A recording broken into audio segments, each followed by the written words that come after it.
The following episode of the 9 p.m. Edict is being recorded live. It's likely to contain strong language, adult themes, and some very bad ideas.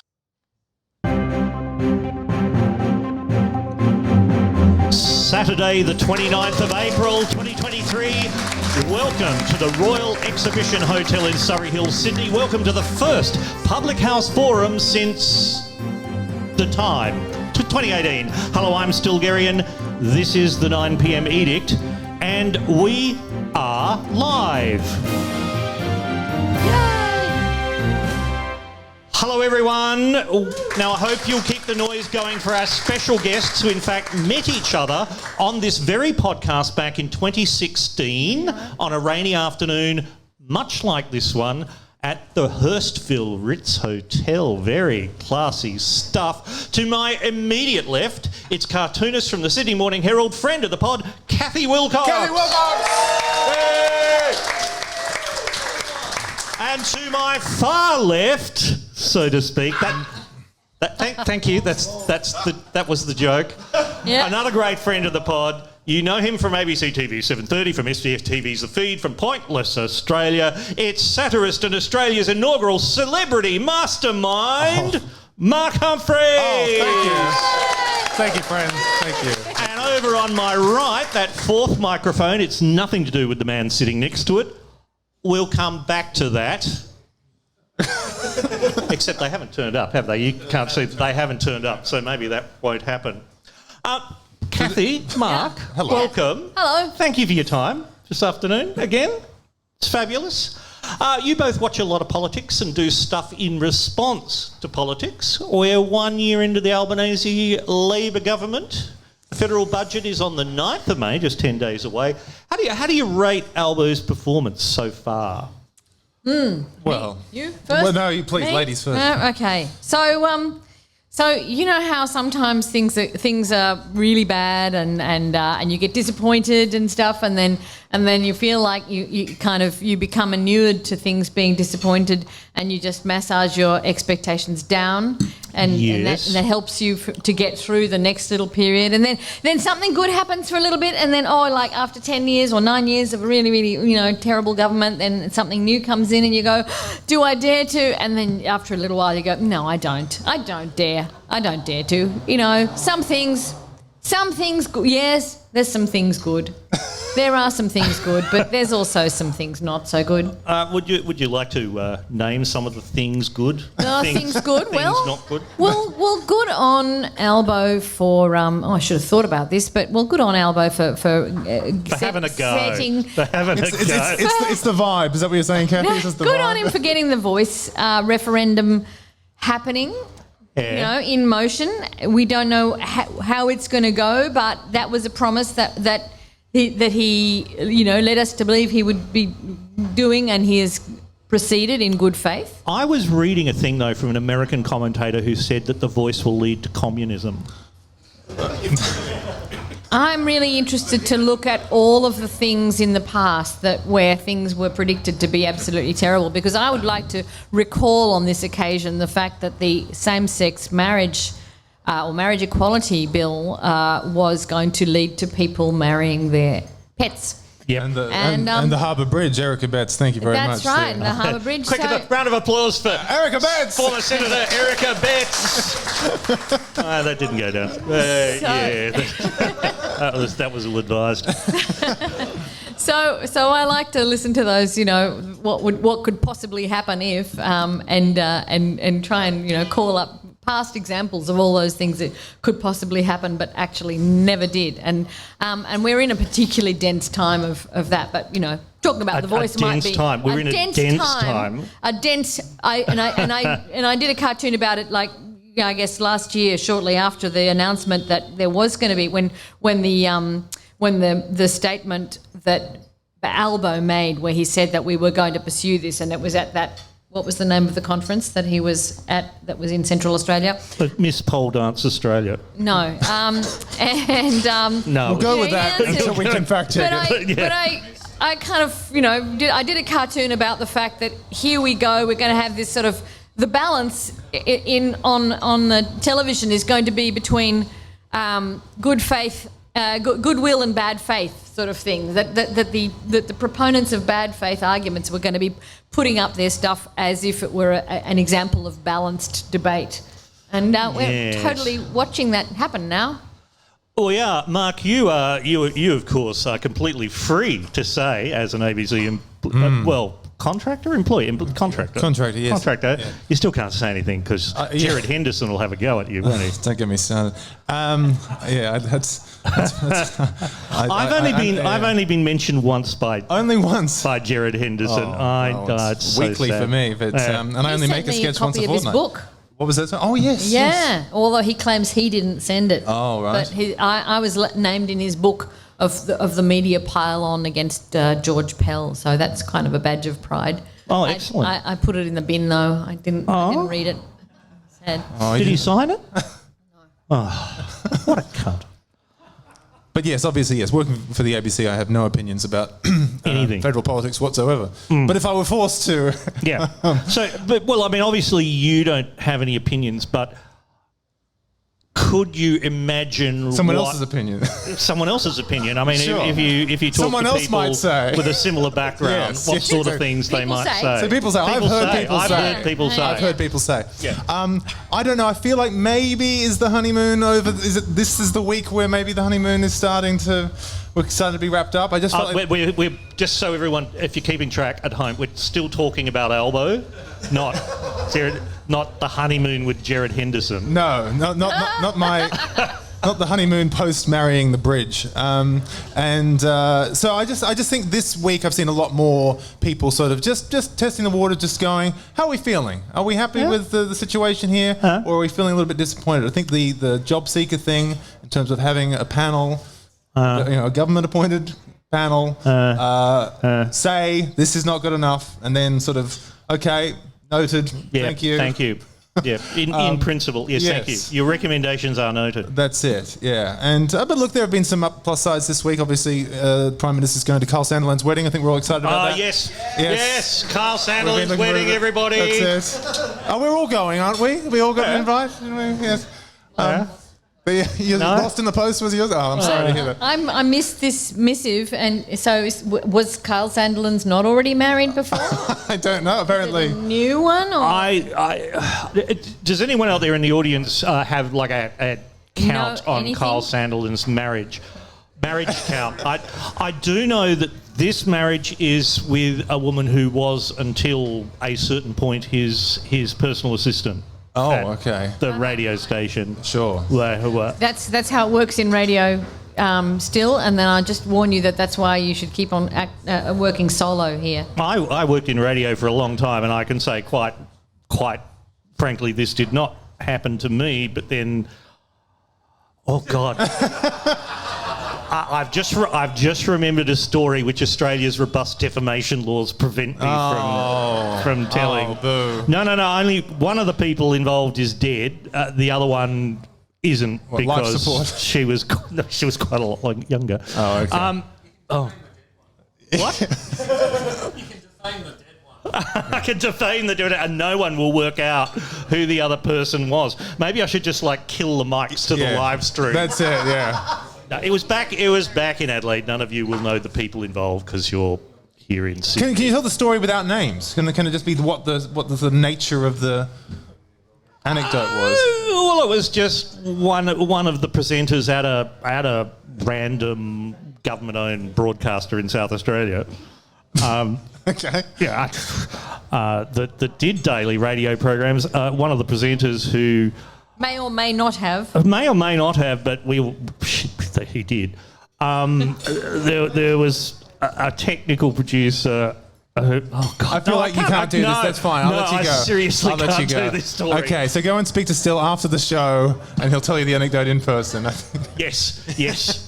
I keep seeing that red button labelled record there, which I go, oh yeah, no, that was. Yes. But anyway, broadly speaking, I think I do get the sense sometimes that the Albanese government is still riding on the general sentiment of, yeah, but how shit were the Morrison government? So and they have an argument there. Yeah. Oh yeah. Sure. That's it. Okay, so I think we need to ask the people who've got, taken time out of their busy Saturday afternoons to go to the pub, because that would never happen otherwise. And look, we're looking on a scale of 1 to 5. The effectiveness of the Albanese government during its first year, according to your satisfaction. Who reckons they're worth a 1? Make some noise. Which is good. What? 5? 5 is good. 1 is not. Okay. Do you people not know how integers work? They're called numbers.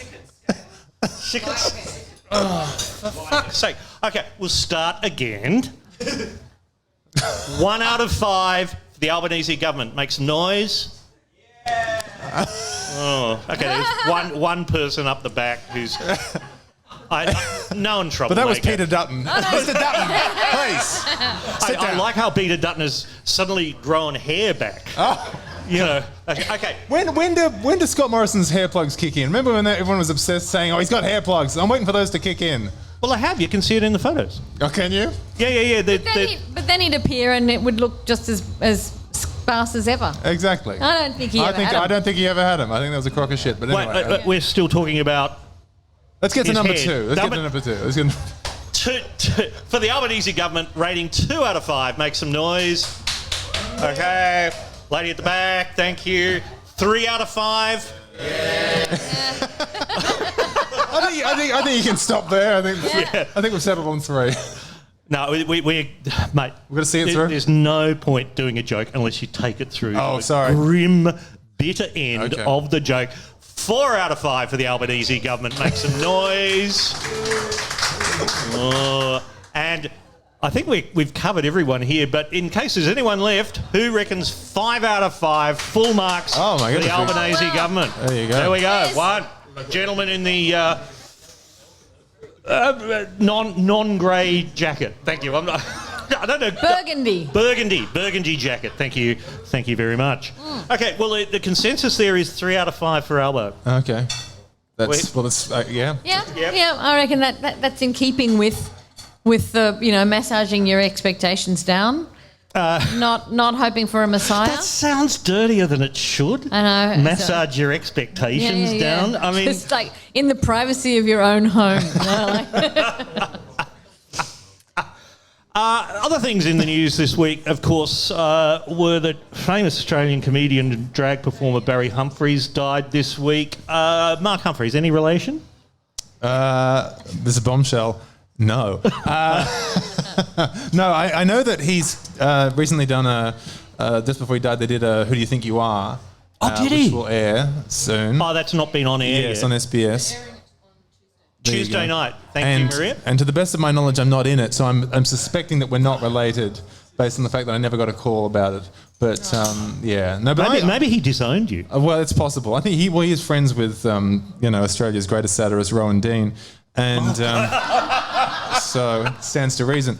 But, no, I mean, I saw Barry Humphries. Did we all see him live at some point? Did we? Yeah. Yeah. Yep. Yeah. Yep. I probably In saw my him live. youth. Yeah. Okay.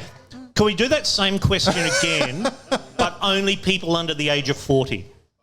Who have There are no people under 40 here. Exactly. I'm actually looking around. There is one person here under the age of 40. Who under 40 goes to a Saturday afternoon pub podcast About still carrying- politics. About politics. A bloody legend, that's who. Yeah. Exactly. I'm just pouring myself another drink here. All right, so all of us old people. Mark, you're under 40, aren't you? Yes, yes, 37. Yeah, that's right. Exactly. Unless you ask your co-contestant on Win the Week. Yes, that's right. Who said that I looked like I was in my late 40s? Yes, that was deeply demoralising. She was very young. That was very rude. But I saw Barry Humphries maybe 4 times, and I used to love I've just prayed for those people in the front row who would either A, be spat on by Les Patterson, or B. I remember one couple got pulled out of the audience by Dame Edna and forced to sit on stage for the rest of the show at a little kind of he basically set up a little sort of restaurant table for them with a kind of red and white checkered kind of Italian restaurant. I've seen that done. Yeah, I was in one of those. Tablecloth. And then Dame Edna then ordered food for them from a restaurant. And then the Italian restaurant delivery person had to walk out on stage just in shock of this, walk out onto the stage of the State Theatre. And then this couple had to sit there on stage and eat dinner while Dame Edna did her show. I remember the woman really got into it. The husband was mortified. But I can imagine. Who here, given that everyone except 2 people are over 40, remembers the Doug Anthony All-Stars? Yes. Yep. So I, for random reasons, knew Paul McDermott before they were famous, when they came to their very first Adelaide Fringe, and they didn't have any shows. They just started busking and ended up becoming best new act of the Fringe, whatever year it was. So I ended up becoming friends with their friends, showbiz friends, early up. I then went to see one of their shows at the Cabaret Theatre at the Adelaide Festival Centre, and I was on a media table right down the front. And during the first half, there was this bit where they all went, ran out into the audience and caused mayhem and ran back. And as they ran out, Richard Fiedler, we have to say, don't we? Because Richard Fiedler does sound bad, doesn't it? Because you know what the abbreviation for Richard is, right? Yeah. still, please. No. I'll leave everyone. Everyone is an adult. They can fill in the rest of the joke for themselves. Let's move this anecdote on still. Okay. Richard Fiedler came rushing past me, and as he came past, he just said, "Second half, don't be sitting here." Oh, right. Yeah. So at the interval, I was at the bar and met a lovely couple. They were seats way up the back, and said, "Look, you're enjoying the show." I said, "Look, I've seen them before." "No, our first time." "Oh, look, that's fabulous. I've seen them before. I've got really good spot down the front at that. Let's swap seats. I'm happy to I've seen the show before." Those poor people. They were victimised, and this was when Doug Anthony All-Stars were at their height of aggressive comedy. Can we say that? Transgressive, says someone in the audience. It's a bit before my time, so I'm not really across the Dougs, I'm afraid. Fuck. The boy under 40 doesn't know what I'm talking about. Yeah, no, I only know Paul McDermott from Good Newsweek, so that's...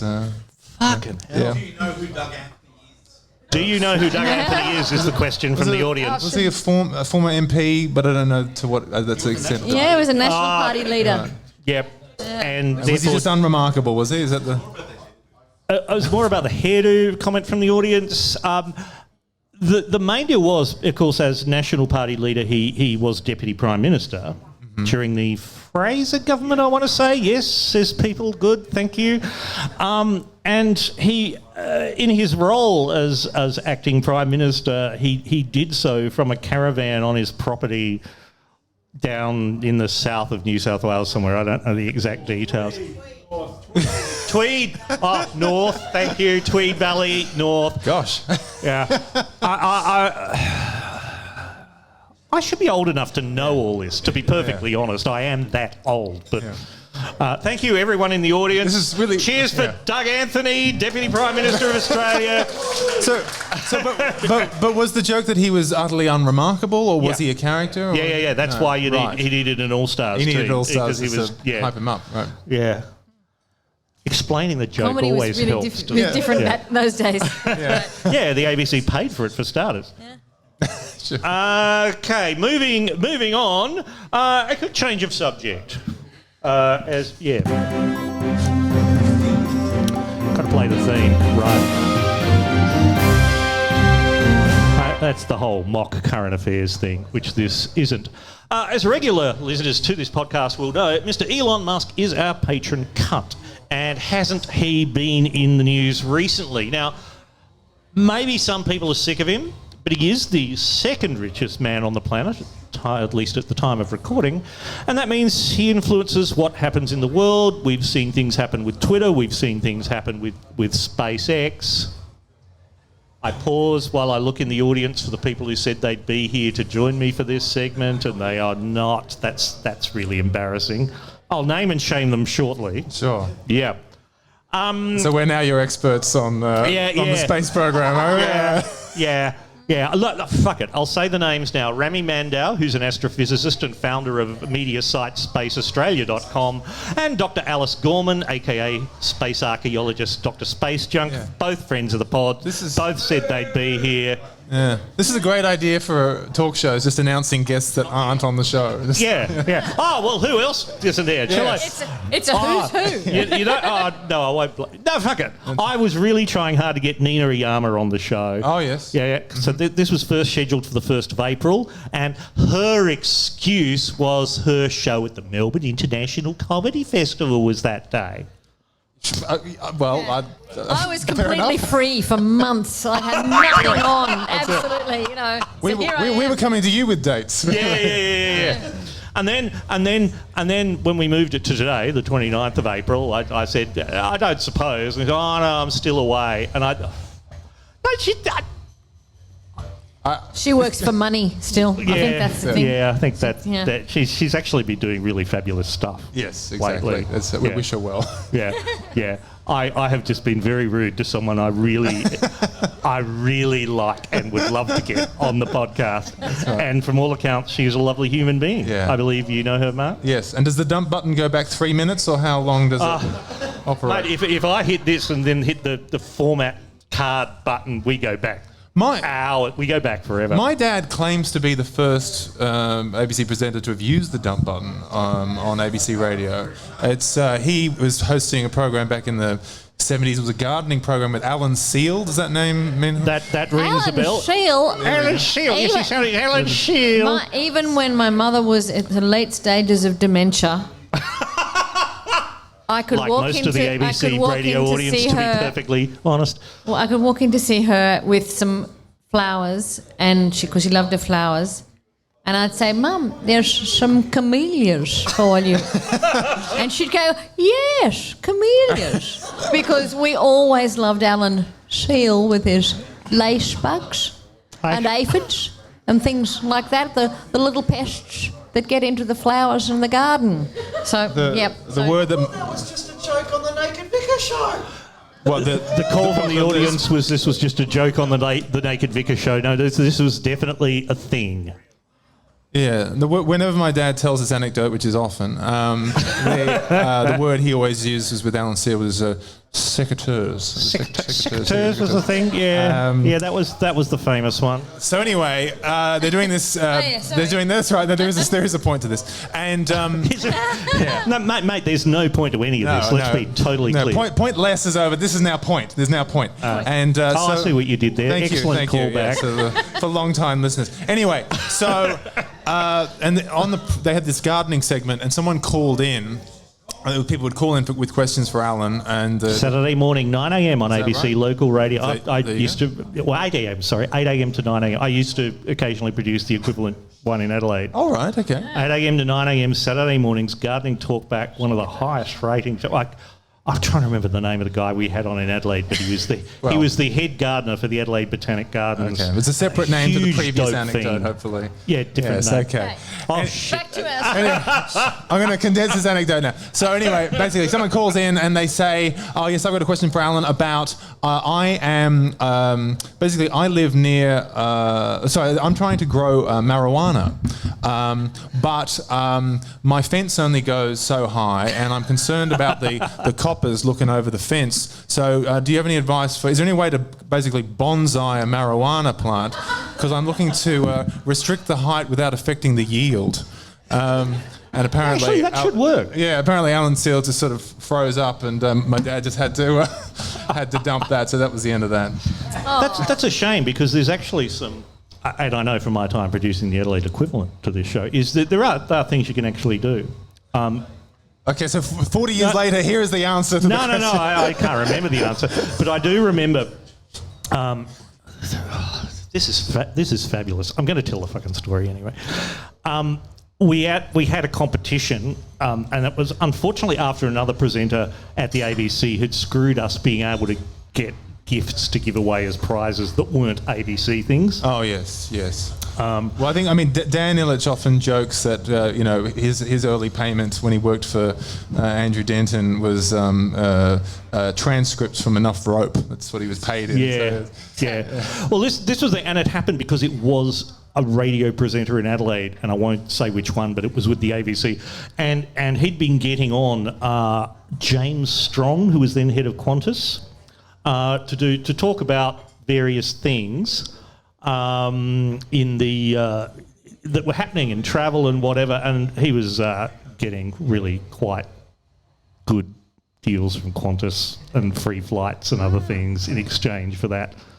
I mean, he was ex-commercial radio, but he brought with him some tricks that you really aren't allowed to do on the ABC. So instead of having, like, interesting prizes for the Saturday morning... Sorry, is anyone still awake here? Should I just kill this story? Okay. No, we've got a commercial break. Yeah, well, commercial break. We've got an interval coming up.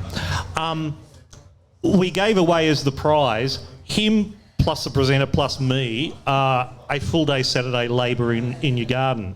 Oh wow! That was a random. Yeah, and we fluked out. We got a garden that wasn't like a wilderness that needed complete reworking. It was actually quite a perfectly good garden, suburban garden that just we spent the day tidying it up. And the lady of the house made an excellent lunch and brought wine and things, so that was fabulous. And afterwards we went back to the presenter's house and no one had bongs. And he had some pot plants, and the guy from the Botanic Gardens trimmed it out, and our presenter was going, "What the fuck have you done? It's like you've left me with a stick in a pot. There is nothing. What have you done?" He said, just wait. And in spring, this perfectly spherical growth came out from the head of this stick in a pot. And it was just magnificent. So you can do the same things with dog plants, boys and girls. Alan Seal, ladies and gentlemen, Alan Seal. Except that wasn't Alan Seal. We were Camellias. Yes. Weren't we talking about Elon Musk? Didn't I start this segment by talking about Elon Musk? Yeah, Elon Musk. And the... Yeah. And You wanted to talk about Albanese and Elon Musk. Instead, it's become Doug Anthony and Alan Seal. I think that reflects the audience. Well, I think it does. Both here and online. So I will say, no. I'm looking this up. This better be good still. I was meant to send these two lovely people some notes last night, and I didn't because I went to bed earlier. And then Mark emailed me this morning and say, "Hey, you've got any notes?" And I did send back some notes, and I will say, here's one of the lines in said notes: "I expect you both to completely derail proceedings at the earliest opportunity." Yeah, someone had to. It was pretty fucked, wasn't it? We were just not doing well. Elon Musk. Do we want to talk about Twitter, or do we want to talk about SpaceX? Well, I know more about Twitter than I do about SpaceX. I can do the SpaceX stuff. Yeah, and in matters of space, I kind of feel a bit like when you're out with the dog, and there's a possum at night, and the dog knows there's a possum around somewhere, but the possum's gone up the tree, and so I wish you could see Mark's effectively face at this point. It is invisible to the dog because it's gone up, and dogs only operate on this 2D sort of plane. And I feel like I'm like that in the world, that if it's about space, it's up there and it just doesn't concern me. Okay, I'll look at the moon, I'll look at the stars, but give me, Brian Cox talking about millions and billions of... No, that wasn't Brian Cox. That was Carl Sagan said that. Millions and millions? Billions and billions. But Brian Cox is always talking about millions and billions, Right. Yeah, but he was in G-Ring, so, he's always talking about you. Yeah. So anyway, and so sending things up into space is just like, I don't know, it's just... So basically, you're saying that as far as cartoonists go, you're first dog on the ground. Is that what you're saying? Perhaps, yes. Thank you. To finity and within. Finity and within. A round of applause for a fabulous joke there from Cathy Wilcox. Okay, so I was, in case Rami and Alice didn't turn up the cunts, I was going to ask, how does... I've ruined that, haven't I? They're not going to come back. Nina's not going to come back. You're just losing, she wasn't here in the first place. Losing friends rapidly here still. I was going to ask, what is your relationship with space? You know, your spacey experience. Haven't been yet, but open to a free ticket. Would you fly on Elon Musk's SpaceX Starship given this week's events? Specifically this week's one? No. Well, not on that one, obviously, because that... Yeah. And for those of you who didn't catch up, it'd fall down, go boom. Well... You'd be assured that the ticket holders would be quality people because they would have paid $8 a month for their subscription to get on to that rocket. So you'd be really... They pay a hell of a lot more. Okay, I mean, the good news is it was a test flight, so there was no one on it. Right. It did not fall down, go boom, as people in the cheap seats over there have reminded us. The official term is rapid unscheduled disassembly. Right. That's the new conscious uncoupling, isn't it? Yeah. But if you have a look at the launch pad, which is totally destroyed, apparently this is the news. Well, destroyed the rocket and the launch pad. The rocket didn't blow up until thing, but what happened is that all of the rocket scientists, you know how we have that phrase, rocket science, all of the rocket scientists had said, no, a launch pad needs to have these ducts to take away the flames and the water and all the things so they don't damage the rocket. We need to get all of this hot gas from the rocket away.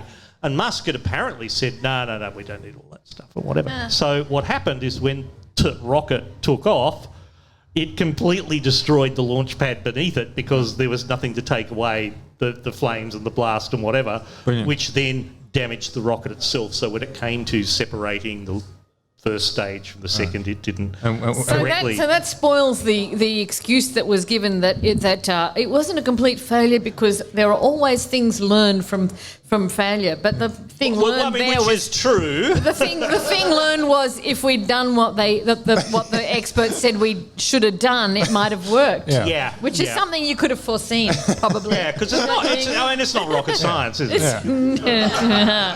Oh, dear. But or to put it better, rocket science is not a brand new thing. You know. But I think the trouble with anything that Elon undertakes is when you're so fucking rich, actually it doesn't matter what you spend your money on, does it? You're just like, oh, well, I can afford to spend it on this. And if that, I'll buy this thing online. Spilling champagne on it. It's not champagne, generic sparkling wine. Yeah. When you go and buy something and it gets delivered and it comes and you open the box and you go, oh, that's not what I thought it was. There's no pain. You've spent that money and it was not interesting and you can just put it in the bin because actually it didn't really matter because you've got more money and you can go and buy another one of it. So if your rocket blows up, you just go, oh well, make me another rocket. And there's no real investment as such. Except the Federal Aeronautics Administration of the United States of America has a different view on this. and their view is essentially if that all fell apart and it all blew up, then maybe we need to take a look at that before we give you permission to launch anything else. Right. Much as Elon Musk hates the government and hates regulation and thinks just because he's the second richest person on the planet at the time of recording, that who's number one? I've missed this. Who? Betancourt? We did this the other day. Is it Mrs. Betancourt? It's of L'Oreal. Oh, yeah, it's Mrs. Betancourt. Yeah, it's one of it's either L'Oreal or Louis Vuitton. We did this the other day. Mrs. L'Oreal. I remember who it is. Okay. Betancourt. It's a double-barrelled name, but yeah, it's the L'Oreal. Yeah. And where's her rocket? Where's that going? I don't know. Well, I don't. Can you? Oh, that's terrible audio. Sorry. Can you fuel a rocket off face cream? Well, this sounds like a test for Elon Musk. There's a question about but Elon dropped to number 2. Probably more likely the toner. We did all this the other day. They might be able to use the toner more than the cream, like the stuff which has more alcohol in it. Yeah, the toner. Yeah, which is more flammable. Yeah. That's amazing because you really don't see women's faces catch fire as often as you might expect. I don't know. Well, I don't know. You expect it happens more often, Mark? This wasn't in the notes still. I don't know. There's a lot of things that weren't in the fucking notes. Just you wait till part If two. there was any chance that it made you look a little bit younger, people would be doing it. That is true. But we do know more about Twitter. Who here is on Twitter? Who? Yeah, yes. cheers. Don't just put your hand up. It's an audio. Make noise. Who's on Twitter? Yes. And who are the happy people who are not on Twitter? Well done. Round of applause. Yes, congratulations. Okay, to be fair, most of my audience is built on Twitter, so I'm kind of fucked now that it's all becoming Nazi paradise. Yeah. Okay, can I say it's Kate in the audience who's saying we're all moving to Mastodon now? But okay, she's saying don't say. Okay, it's not Kate. A random troublemaker. No, she's happy to own it. All right. She's waving chips at me while talking. Finish your chip. Kate, finish your fucking chips. Don't shout with your mouth open, full of food. God, you're a grub woman. Sorry, but Kate says... You're going to alienate every single person you know by the end of this podcast. Challenge accepted. Look, I think on that note, it's probably a good thing if we took a break and reconsidered our options. Wonderful people. Can we just say hurrah for our guests so far? And we'll be back momentarily. Why does it say starting soon?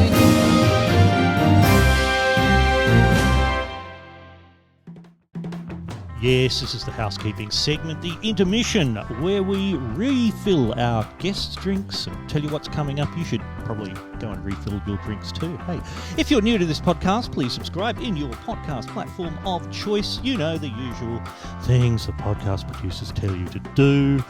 Like and subscribe and all that. Just look for the 9 p.m. Edict in your podcast app. You will find it. Now, there will be another of these Public House Forum episodes on Saturday the 27th of May, 4 weeks from now. It may or may not be in Sydney though, so watch out for those details. And like so many of these podcasts, so many podcasts really, the 9 p.m. Edict is supported by you, the generous listener. Please consider doing so. Go to the 9pmedict.com/tip. If you're watching the video stream and I managed to get that up on the screen, you'll see that there. But it's the 9pmedict.com/tip. This episode, I want to thank Errol Cavett, who renewed his Edict 02 Schooner annual subscription, and Dr. Trent Yarwood, who renewed his Edict 03 Cheeky Red annual subscription. And of course, it's an enormous thank you to everyone who supported the crowdfunding campaign, the 9 p.m. Hardware Refresh 2023.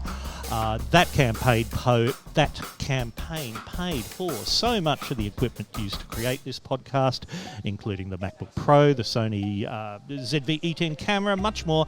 I'll thank everyone at the end, so stay tuned to hear your name, and you'll all be listed on the website. But right now, I want to send very special thank yous to some of the more generous supporters, people who bought a conversation topic that's in alphabetical order: Crispin Harris, David Gorkridger, Dave Singer, David King, John Lindsay and Peter Sanderlins, and people who bought 3 trigger words: that's Garth Kidd, Gay Rainbow Anarchist, James Moore, Kimberly Heitman, Nick Andrew, Nikki Williamson. She's been on the pod, actually. Peter Viertel, Ridwin, Tim Bell, Travis Smith, Wade Balmer, and 4 people who choose to remain anonymous. And then there were 20 people who chose to receive no reward at all, even though some of them were among the most generous supporters of all. Thank you so much. If you'd like to join those people, please go to the 9pmedict.com/tip and do the needful. And now, while we're still off refilling our drinks and people are babbling in the background, some filler music until we come back for part 2.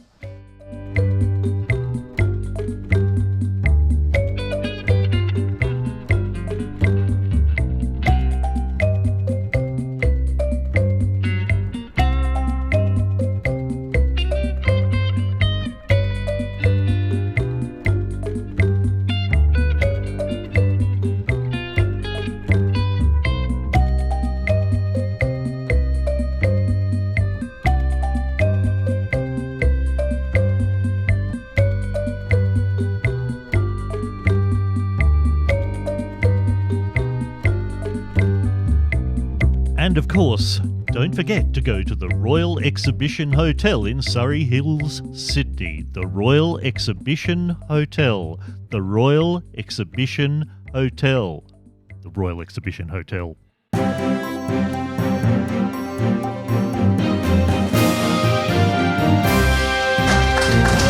Welcome back, ladies and gentlemen and everybody, to part 2 of the 9pm Edicts Public House Forum number 7 with, come on, let's remember this, it's Cathy Wilcox and Mark Humphries. Now, before we took a break, we were talking about... Well-earned break, really. Yeah. It was fabulous. We went so many places. It was fantastic. Well, you want to come back, Cathy, to Twitter. Well, yeah, I don't know whether you want to come back to Twitter, but to the topic. I feel that we didn't explore Twitter so much as we explored Elon Musk and his space explorations, but it is obviously kind of like Twitter's like a slow motion parallel of the Elon Musk space explosion, in that we've been thinking that Twitter is exploding for quite some time now, and so we're just kind of carrying on, and we're kind of, okay, 1 foot in Mastodon, but I'm still here in Twitter, and actually this is the place that I'm really familiar with, and I don't totally want to leave it, but it's so annoying, and if you keep on being annoying, I'm going to go to Mastodon, but I'm just going to go back to Twitter again, because, you know, that's where my peeps are, that's where the people I know are, that's where I find out the stuff I need to know. I can't seem to find out the stuff I need to know on Mastodon, so I go back to Twitter to keep looking for the stuff I need to know, but I keep on encountering all these assholes who are all of, I suppose, Elon's $8 friends, and they're so bad, and they're so mobilised, and on a couple of topics lately, such as on The Voice and on there was another thing.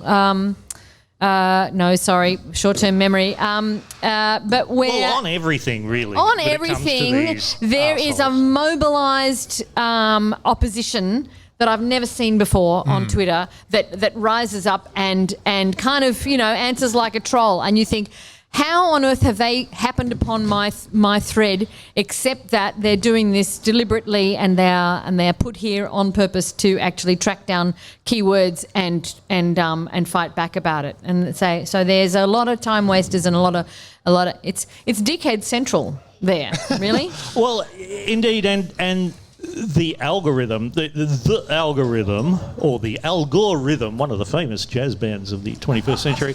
Come on, fucking laugh out loud at least. Very funny. Very funny. Very funny jokes. Okay, that's, reading your faces in the audience. So, that's fine. But basically, people who have paid their $8, verified people now, which is basically people who have paid $8, or people and Elon's also some trying to suck up yes, to. right, very famous people who would not pay $8 in a million years, who are now denying any connection here, but they get a massive boost to appearing in your feed on Twitter, and they can change that number at any time. The algorithm was made public, but it just has a lot of variables in it, and those variables can be changed at any time. But this is what Mr. Musk wants, and we spoke in part 1 about his rocket blowing up, and someone made a comment, and we don't know what the comment was, but it was something about the Federal Aviation Administration and Musk and the rocket and regulation.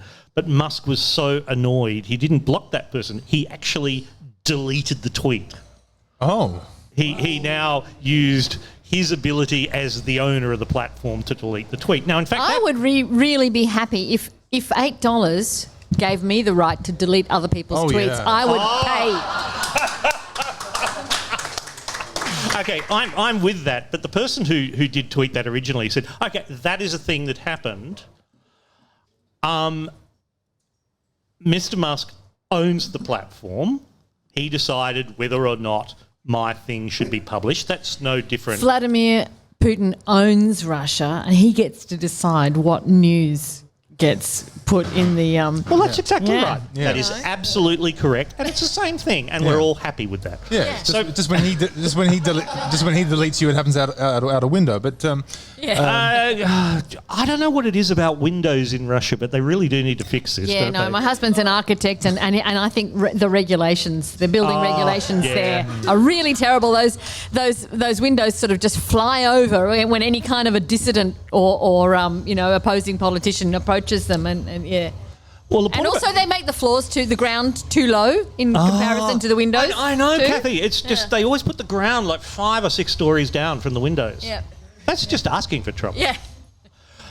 The thing about this deleted tweet, though, and the guy deleted it, he said, "Look, Musk owns the thing. It's his pub. He can decide." Well, I'm paraphrasing here, but it's his pub. He can decide who can and can't come and drink. The problem is, he's always saying how he's a free speech extremist, an absolutist, yes. but then just has a sook and deletes stuff and has a back. So he's. Which is where the Pope comes in. Oh, and yes. I just was catching on the news. I don't have a dump button, but I'm putting my hand very firmly on your thing. No, I'm going to speak. The Pope has people. I know. He has people.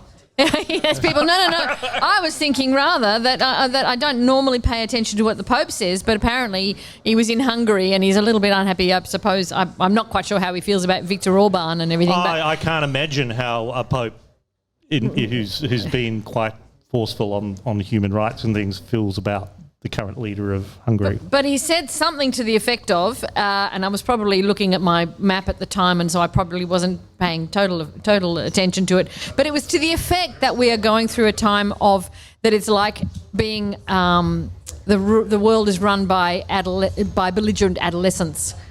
And I thought that is really I think that's right on. I've often thought that Twitter is like a world of belligerent adolescents.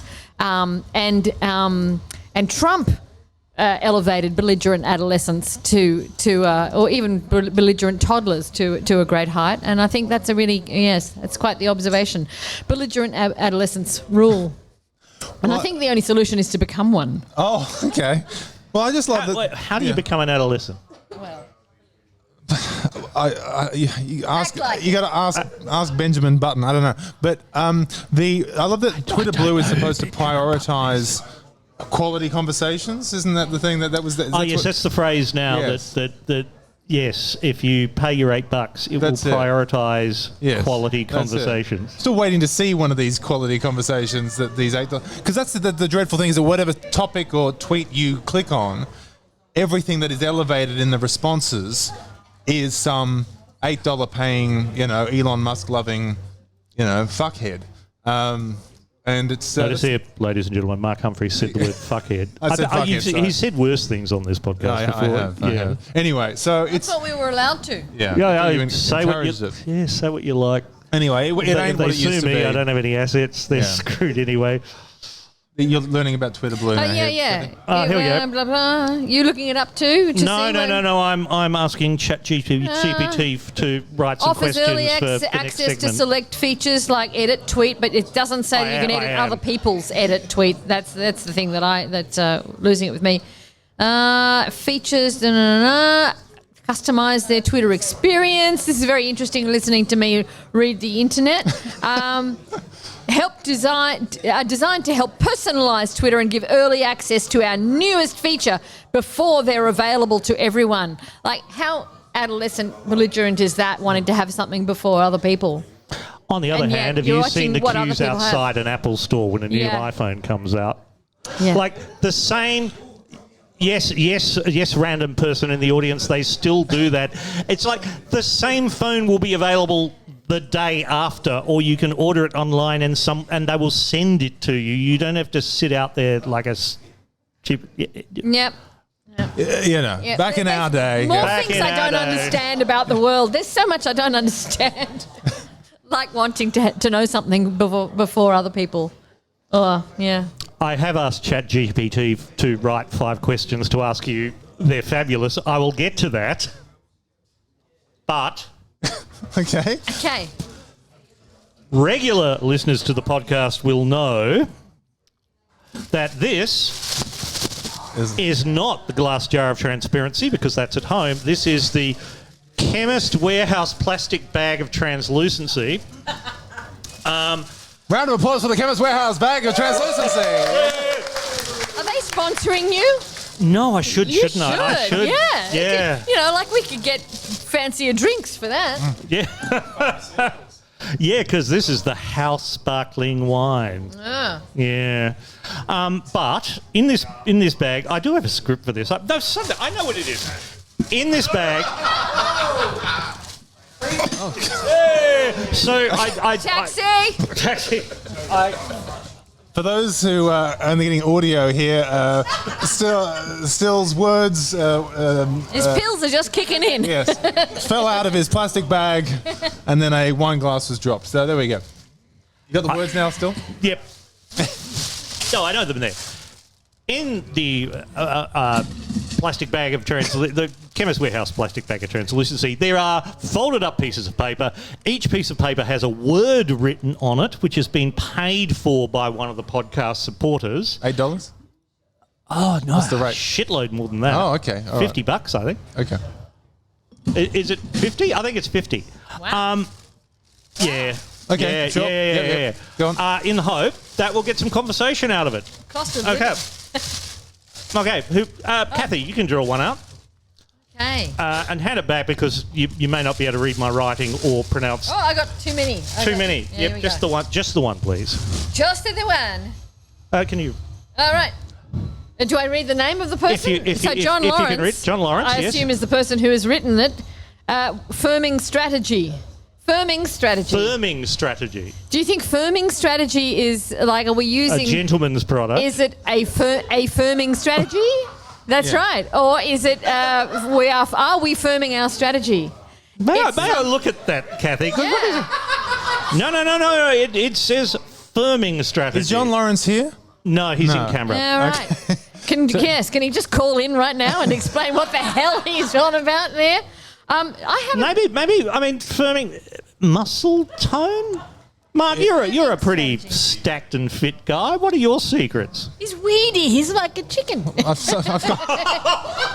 I've gone from stacked and fit to weedy within a second. That was exciting.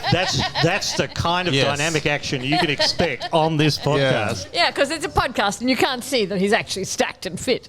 Well, he is I stacked can and say fit. anything. I wouldn't say no. Yeah. So what's my Anyway, firming strategy? Right. Yes. Sure. That's where we're up to. Yeah, here, yeah. Before I. So is that an actual term? Is anyone heard of a firming strategy? Anyone in the audience heard of a firming strategy? Is this a thing? Yeah. Okay. Can you I'm ask asking. ChatGPT. Thank you. Yeah. Oh. Okay. Actually, I've got a ChatGPT window open. I will ask that. What is a firming strategy? I'm typing this live into ChatGPT.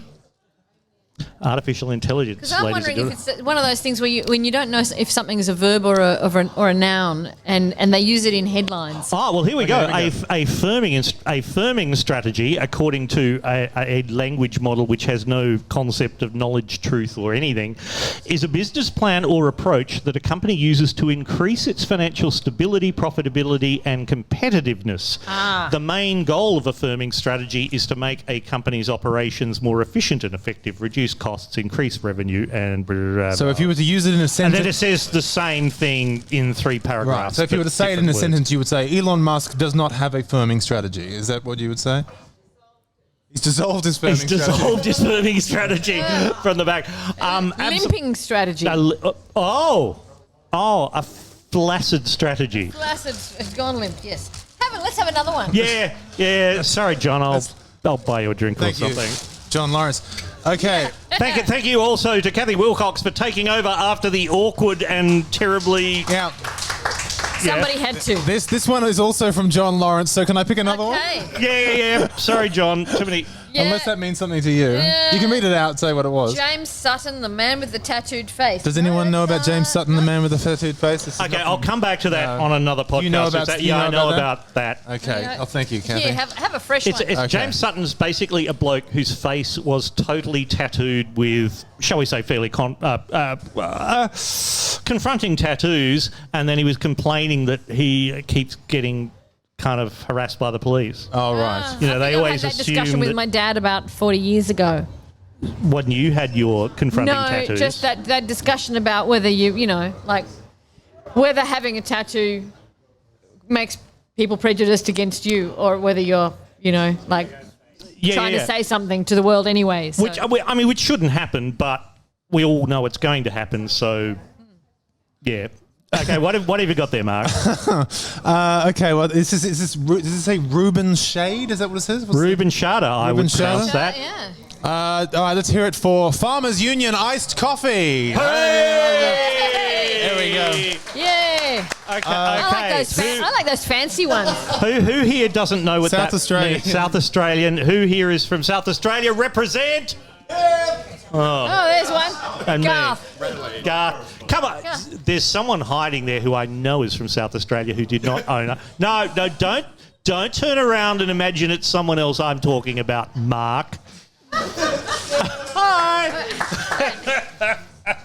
So, can I just ask still? Yeah. Because there's a lot that I don't understand about this podcast, not only the mere fact that I'm here on it and why you would ask me, but here I am wondering, what did you ask your listeners or your podcast subscribers? What was it that you asked them that brought these responses? Because so far they're not making a lot of sense to me. Wait, you've gone here's for another another one. one. What happened with... You've gone ahead. We haven't even done iced coffee yet. Well, I can't imagine what you wanted to do with iced coffee. Unless someone wants to bring me one, in which case, yes, please. Well, if someone would like to bring Cathy an iced coffee, we're at the Royal Exhibition Hotel, which I haven't said often enough. So, public and frank, sorry, mate. I'll say that a lot more during the break. Don't keep throwing. We've got to deal with the ones we've got. That's the one. That's People the are paid money iced for- coffee. that's the iced coffee. Iced coffee. The Farmers time. Union iced coffee from South Australia. It is one of the archetypical South Australian products, along with what's the brand Yogurt? of the pies? Balfour's Pies and Pasties. Sure. And Woody's Lemonade. Rest in peace. Can I have some more from the audience? Archetypical South Australian product. This is. You've even lost the smokers. The smokers have just left, by the way. Is Hague South Australian, is it? No. Oh, right. No. They were going to the footy. Oh, No, phew. Darth leaves. What? Don't worry. Sorry. Okay. So why are we talking about South Australia? Well, I think Because Farmers Union iced I think we're coffee struggling with and Farmers Union Reuben iced Charter's coffee. paid. No, but don't rush ahead. We've got Still, all what do these you to deal think with. we're going to say about iced coffee? Well, okay, all right. You're both from New South Wales. Let's have some archetypical New South Wales. I mean, this is like Stop this is fondling like the my bad quoll. days. I'm just going to fondle this quoll. It's a stress quoll, and I'm just going to. Unless you're seeing the video, just imagine what is happening at this moment. Kathy's No, fondling the quoll. Still, you have a Walkley Award-winning cartoonist and some guy here, and you're asking us to talk about iced coffee. Okay, iced coffee. I mean, all right. I don't Have you won a Walkley? necessarily. Have you won a Walkley? Oh, 3. Thank you very much. All praise. Thank you. Yeah. Which is how many Sorry, I more- wasn't surprised at the fact that you'd won a Walkley. I was surprised at the fact I didn't know about it. You're surprised at the fact that I agreed to Why come on didn't this somebody tell podcast. me? What is a 3 times Walkley Award-winning cartoonist doing coming here on a Saturday to talk about iced fucking coffee? Same reason I've got Australia's inaugural celebrity mastermind champion. Oh, is Yes. it? As of this week, Australia's best satirist named Humphries. So it's really an exciting time. But that'll get back. And may your reputation stay clean. please. Yeah. But A tip, don't talk about trans people. No, okay. no. Good We can advice. talk about transfer. Just don't say that Don't kind say of mean shit. things. Yeah. Should we go back to firming strategy? Because that seemed, in hindsight, that did seem to be a much safer topic. We were so much younger and innocent then, and the days of firming strategy. Yeah, because firming strategy makes me think of that dilemma that I have in headlines in particular. And my husband pointed out a headline to me this morning that he thought that needed discussion, which says, "Hungry for love." Inside the orphanage trying to bring happy endings to Turkey's Quake children. And my husband said, how could the ABC have got such a wrong headline? Now, can we read that again? Because it is... Because when I read that, read that, my first reaction was like, what? And then it took a moment to appreciate the full horror of this headline. Yeah, so hungry for love, in inverted commas, colon, inside the orphanage trying to bring happy endings to Turkey's Quake children.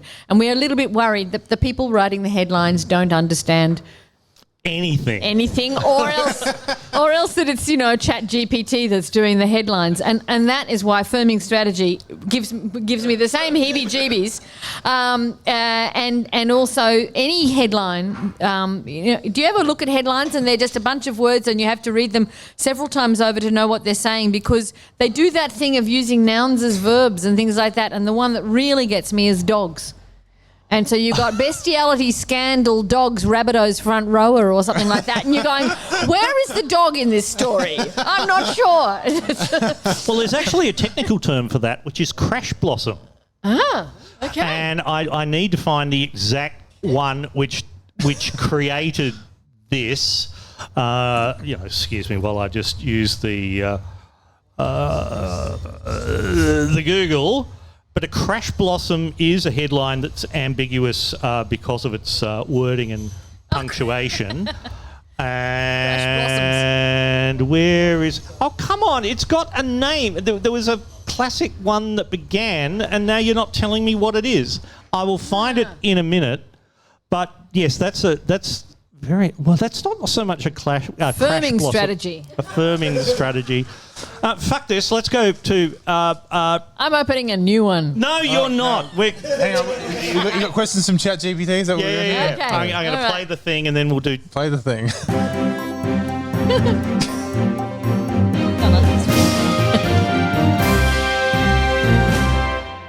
Right, here are some questions provided by ChatGPT. We have 5 of them. So what was the prompt that you put into ChatGPT? I will be interviewing 2 smart, funny people for a podcast. What are some surreal questions I could ask them? 5 questions, please. God, it better not be about iced coffee. You'll love it. Number 1, if you could switch lives with any inanimate object for a day, what would it be and why? Immediately think of the vulgar answer. No, please. Thank you. No. It's in your mind now. An inanimate object. Man, based on how this podcast is going, maybe that SpaceX rocket. And then explode. Explode. That's it. An inanimate object I'd like to be. God. Keep fumbling because it'll give Cathy more time to think. I know. I was just thinking. Make it look like, and then I'll look like I'm really spontaneous when I go, well, here I am. Yeah, I really wish I were a... Still, have you got an answer for this? No, I'm asking the questions, mate. This is sure. I mean, what are you going to do? I mean, you're going to do what? Angelina Jolie's vibrator? I mean, what is that the kind of thing we're looking for here? That's one. Yeah. I think that's probably that's it. Okay, shall I go on to question 2? I think so, but we'll come back to it because we'll be thinking about vibrators and other things. Yeah. Okay, now I think that it has got hold of a copy. This is ChatGPT has got hold of a copy of Richard Herring's emergency questions book, because these all have very much the vibe of that. You know, British comedian Richard Herring. Yeah, he has a couple of books of emergency questions to ask during podcast interviews, and they're often of this note. So I think his 2nd or 3rd book of these is called "Would You Rather." Okay, so here is number 2. Would you rather? Yeah, this is it. Would you rather fight 1 horse-sized duck or 100 duck-sized horses? And what strategy would you use to win? Oh, Sorry. right. Yeah. Right. Fighting a duck. I wouldn't. Well, it's fight either the one duck. horse. One horse-sized Sized duck. duck. So it's a Yep. big Big duck. duck. Would I want to fight that? Or Or 100, or is it 1,000? 100. 100 100 duck-sized duck-sized horses. So little horses. The Oh, I think it would be easier to fight the 100 duck-sized horses Why? because you might be able to. Well, horses can be herded, can't they? So you just need to put a few. Ducks can be herded, can't they? Well, ducks can be herded, but a very big duck. I don't know. If there's only one, can it be a herd? Yes. Oh. What is the minimum number for a Please, herd? yes. Yes, Yeah. question from the floor. Wait, question from the audience. Do you want to come over here? We do have a spare microphone for this purpose. No, stop babbling along. Wait till you get to the microphone, and here we go. My question is, what are we allowed to fight these ducks with? Indeed. Flamethrowers. What do we... Elon Musk does make flamethrowers. Okay. This is not working, That's is the it? way it's gonna be, I little just think it's not the best darling. use We'll of be Cathy fighting Wilcox's duck-sized horses. Yeah. I just Now, thought of that. Mark, as she did that, you said this is not the best use of Cathy Wilcox's time, but I would like to counter that because what just happened was superb. Has already gone to number one. They didn't even notice it. They didn't. Yeah, even what, do you want to see do it again? No. No. Mark, duck, horse. Yeah, no, I think 100. Yeah, I think I can handle 100 better than I can handle one giant Yeah. duck. And how rare it is in my life that I have to deal with anything that's smaller than me, and 100 things smaller than me is only going to make me feel even stronger.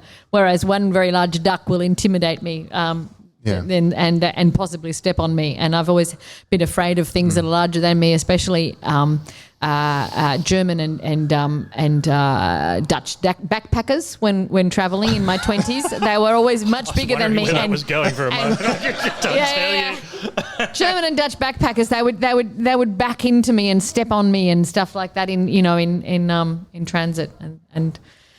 Yeah, so I'm scarred. So if I run away from you, Mark, when you're standing up, it's just because I'm afraid of being stepped on by tall things. Sure.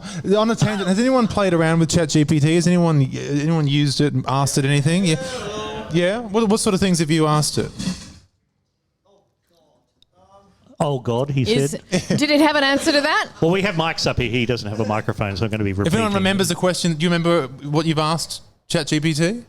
I've got it to create Trivia quiz question. Okay. I too...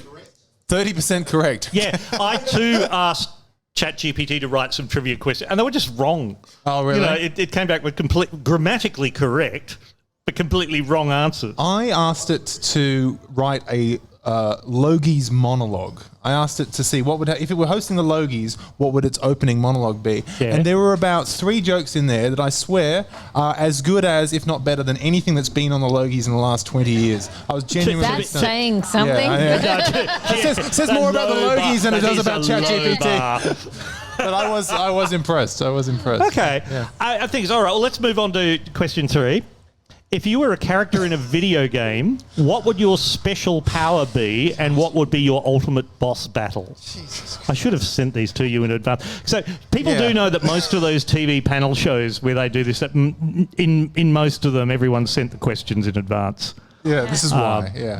This is... But because some of us are actually quite dull without preparation. Well... I think or maybe we just don't live in the realm of hypotheticals that will never happen. So. For those of you here today and those of you listening or watching on the live stream, when this finishes, I'm going to lock off the live stream recordings. I will then re-edit, and the raw recordings will only be available to my supporters behind a paywall. So what are you trying to say? It doesn't matter. It doesn't matter how long it takes you to think of an answer. I think it matters for the people that are here. Yeah. Yeah, I feel very responsible for boring the shit out of the audience. So I don't they've got alcohol. Okay, all right. I mean, actually, not all of them knew what they were getting into. So okay, repeat the question. If you were a video game character, if you're a character in a video game, what would your special power be, and what would your ultimate boss battle be? Parking. Parking is a special power. Yeah, in fact, I already have that as a human. Yeah. But yeah, the parking gene, and the other day with my dad, he has the parking gene too, and me taking my dad to a thing was amazing because we got to pull in to an untimed parking spot just outside where he had to go, and it was like, do you realise, Dad, that this is the perfect synthesis of our powers is arriving here and being able to park here legally. That's awesome. I don't know about if parking comes into video games very much. That's possibly speaks of my lack of Parking Simulator 2.0. Yeah, we'll all buy that game. I mean, maybe I'd find that interesting as a video game because I think I haven't played. It's one of those games game where most of the game is driving around the same block multiple times or up and down. And you have to suddenly, you got to. This actually could work. You've got to spot the car park becoming available. And you've got to really get there quickly before the other person, and you've got to work out if your strategy is stay in one place and watch, or if you're the keep moving because something's going to happen soon. Because you have to choose between those two strategies. You can't hedge your bets between the two of them because that's all is actually lost. really good. That's given some of the little indie games that have been coming out in recent years, that's actually fantastic. And given your audience still, I think somebody is going to be out there programming that one in no time. Half of them are in this fucking room, let me just tell you. Well, the other half, any of your audience, but you know. Okay, Mark. Yeah, no, you got one good answer, so let's cash in our chips there. I mean, they just get better and better. Again, low bar. If you could make any one animal as big as a dinosaur, what animal would you choose and why? So you can take any animal you like and make it bigger. Make it as big as a dinosaur. Well, as big as a dinosaur. Yeah, what? okay. A snail, because I think a snail has had a rough go. I think the snail has had, get so many snails get trodden on, and they're so slow, and they're in our, they're on our pavements, our sidewalks. So I'd like them to just have a bit of space for once and not be trodden on. So in the interest of snails, I'm going to go snails. Okay, if I saw a snail that was 10 metres tall, I would think twice. Yeah, exactly. You'd think twice about treading on it. Yeah. No, that's actually a really good answer. I'll let it. Yeah, all of that can go. We'll just come back to this question. Sure. Unless Cathy fucks it up. Oh, geez, still. No, well, I'm sort of thinking of those things that are small, and by being small, that's actually the tricky, sneaky thing about them. Like if only sea lice were enormous, then I would be able to tell if there were a lot of sea lice in the water that day, and I would know not to go in the water and get bitten by sea lice because they're tiny. I think they're microscopic. Sure. But the next day, I'm covered in a rash from sea lice bites and the allergies. So, yeah, you can get behind that. I can see you're really feeling that. Yeah. Well, no, because there was. God. Yeah, okay. I brought up on screen a picture of a bloke. Like if you look up the following headline on ABC News, flesh-eating sea lice attack inspires John Birmingham's new horror comedy book. So there was back in 2017, a 16-year-old by the name of Sam Kinazi was attacked by sea lice at Brighton Beach in Melbourne, and I won't turn that round. It's a bit ugly, but you'll find it. Think of feet, but they're red. So, friend of the pod, John Birmingham, wrote a book. Oh, come on, where's the rest of the title? They've ruined the joke in this story by not giving the subtitle. But John Birmingham was inspired to write a brief novel based on this, which he called Wave of Mutilation. Yes, what lies beneath in the sea. Wave of Mutilation, what lies beneath. Yeah. And he actually... So... You know how... There we go. There's the cover. Much as John tries to prevent anyone mentioning this. So I'm making another friend here. John Birmingham is going to be really annoyed because he just did... And he wrote it in a week. The whole deal was this story came out on like a weekend or Friday and then the weekend. He said, all right, by next Friday I'll have written the book. What's a good title for it? And he wrote this book in a week, and I mean, And how did it go? well, it's rubbish. Right. Yeah, but he only charged about $3 for it or something. It was just. So that was a good answer. Back to ChatGPT, because this is all going so well. No, I'm going to ask for some more questions, please, and Luckily, then we'll wrap there it won't up. be any consequences to however this goes, will there? Nobody's. Yeah. I think we should Losing open up anything? to audience questions at some point, perhaps, still, because I think they know a little bit more about our areas of expertise than ChatGPT. This is. I just typed into ChatGPT, more questions for the podcast, please. And here's if you could have a superpower that only works for mundane tasks, what would it be? But Cathy's already done parking. If you could live in any fictional universe, which one would you choose and why? If you could eat only one type of food for the rest of your life, what would it be? These are all terrible. Yes. If you were stranded on a deserted... It sounds like we're at an 8-year-old's kids' party, doesn't it? Yeah. Oh, look, can we have some adult questions? This is dearie me. Okay, I see what I've done Jesus. here. No, they're not too bad. They're not too bad. How did they're Jeffrey so obvious. Robertson make a career out of this? All right, yeah, go on. He did? Well, hypotheticals, just anyway. Oh, go on, okay.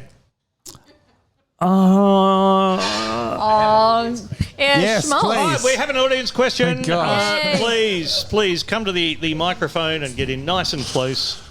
Okay, so audience question for the panelists is, who is your favourite political character to satirise? Oh, very good. Round of applause for the question. Who should we start with? I think I know Mark's answer. Yeah, well... Oh, Barnaby. Barabbas. Yes. Barabbas Loins. Yes. So for those who don't know, I do a character from time to time called Barabbas Loins. Vaguely, I mean, barely even based on Barnaby Joyce at this point. But It has branched out into his own... it's his own, his meta universe. But I mean, there was the Barabbas Loins extended cinematic that's right. universe. But there was just that period where Barnaby was in the news all the time, and it was just that extraordinary thing where, you know, his marriage broke down. He had the affair with the staffer.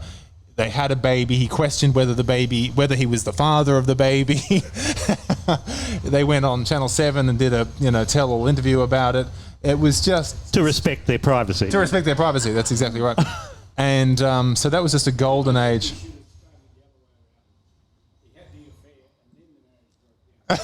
Sorry. From the audience's point, yes, he did have the affair and then the marriage broke down. That is true. So that is often the case too when you do it in that order. Yeah. And there was just that extraordinary photo, which won't work in a podcast, but I'll try and replicate it for the people here, just of him looking at his staffer, Vicky Campion, and she had a little short skirt on, and there was just that incredible, just caught him in an amazing moment. She was, as they say, a bit of all right. She was a bit of all right. In his way. That's it.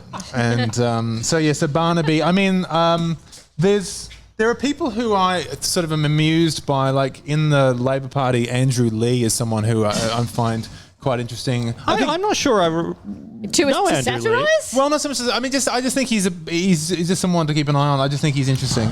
He's a marathon runner. He's written, I think. Oh yeah. I think he's. I hosted the Midwinter Ball last year, and he's actually got a PhD. Yes, exactly. He's an economist. He actually does know what he's talking about. And he thinks about things. He thinks about things. His whole thing is evidence-based policy. Oh, no. I know we can't have these sorts of people in Parliament, but yeah, his whole thing is evidence-based policy as opposed to act with your gut policy. And so, of course, he's sort of an outsider. And he was also one when Labor had, I think, 30.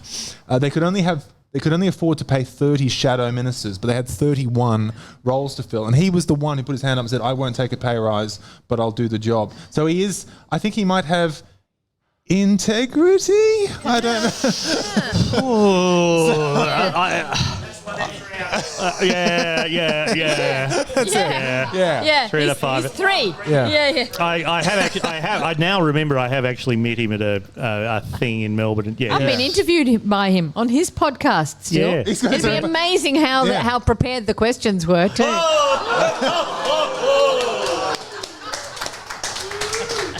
I'm not sooking. I'm not going to have a sook. Anyway. But what I will do is notice the time because, Mr. Humphries, you have a thing to go to. Sure, but hang on, what is the time now? It is 10 past 3. 10 past. Let me see how long it will take me to get an Uber to where I need to go. Kathy, do you want to answer the question while I do this? Where you have to go, I can give you a lift. Oh, yeah, I'm going to Marrickville? go to Marrickville. Oh, easy peasy. Is that all right? Okay. Yeah. Oh, you take the speakers back to who owns it. No, I'll do that time tomorrow. are you What? going No. to be at Marrickville? Ideally about 10 to 4. Okay, yeah. Can we do that? Yeah, Okay. yeah. No, I was going to wrap it because I think we've. But I think we want to hear who Kathy likes to satirise. Oh, yeah. Who do I like to satirise? Well, it can be we lose the ones we've had, with some difficulty, and we get used to the Barnabys and the Scott Morrisons and the Tony Abbotts and if I can say, your cartooning style is kind of quite sweet and whimsical in many ways. I mean, you don't do David Pope with these really weird universes and quite distorted people. You're certainly not David Rowe with his nightmare visions. You're saying there's a sort of a Quentin Blake quality to it. If I knew who Quentin Blake was, I would. Come on, can people tell them who Quentin Blake who Quentin Blake is. Come on, who? Roald Dahl books were illustrated by Quentin Blake. 3 hands up here. I haven't asked the question of it. All right, make some noise if you know who Quentin Blake is. Oh, okay. Some people know.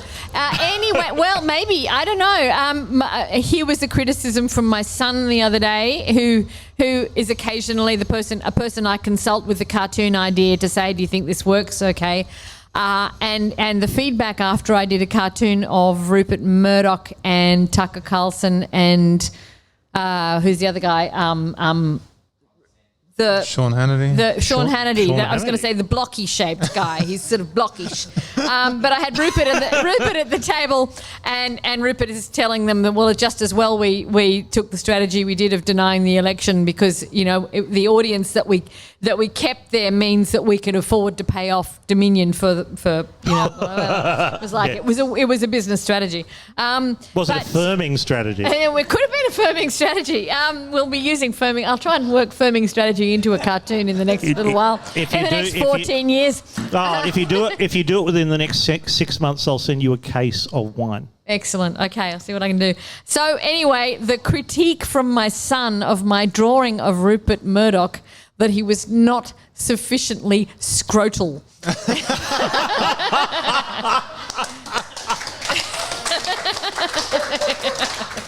Like I tried to work a few wrinkles in there, but just not enough. There was not enough dangling stuff. And on that note, we are pretty much out of time. So I would like you, please, dear audience, rowdy audience, not rowdy enough, you should have been, but that's where we'll have to leave it. Would you please thank Cathy Wilcox and Mark Humphries? And thank you also to Big Ian for lending me the PA and Snarky Platypus for logistical support. And special thanks to Public and Frank and all the staff here at the Royal Exhibition Hotel in Surry Hills, And Sydney. Chemist's Warehouse for the bag. No, they're not paying for it. Fuck them. I thought you could get them to pay for it. Well, that's all the edict for now. Obviously, if you like what you heard there, please go to the 9pmedict.com/tip and do the needful. Tell your friends, all of that stuff. There will be another Public House Forum episode on Saturday, the 27th of May, probably. Watch out for the details. There may be a regular episode before then as well. But until then, I'm still Garian. Wash your hands.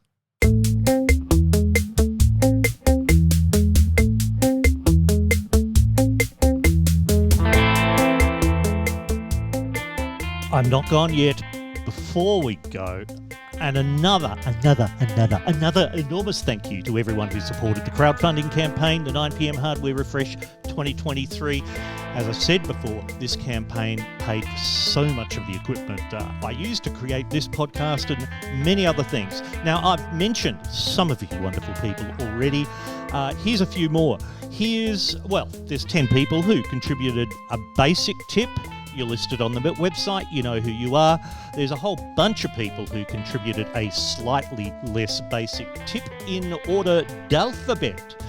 Adrian Carter, Alex Kidman, Andrew Barnett, Anthony Agius, Benjamin Morgan, Bob Ogden again, hi Bobo, Brent Spargo, Daniel O'Connor again, Ewan Troop, Gavin Findlay, Grant Butler, Jim Campbell, John Avocado, who will never get to own a house, you know why, Jordan Whiteman, Lucas James, Matthew McBride again, Matthew McBride for the third time, good heavens, Sam Spackman, and one person who chooses to remain anonymous, buying one trigger word, you know how they work, Andrew Groom, Bruce Hardy, Christopher Neal, David Pope, Alana Mitchell, Emma Cooper, Frank Filipponi, who's always so generous, hi Frank, Gavin C., Gay Rainbow Anarchist, James Moore, Joanna Forbes again. You know, people you can just like pay double the amount once. You don't have to keep doing the data entry. Like, what am I saying? Keep giving me money.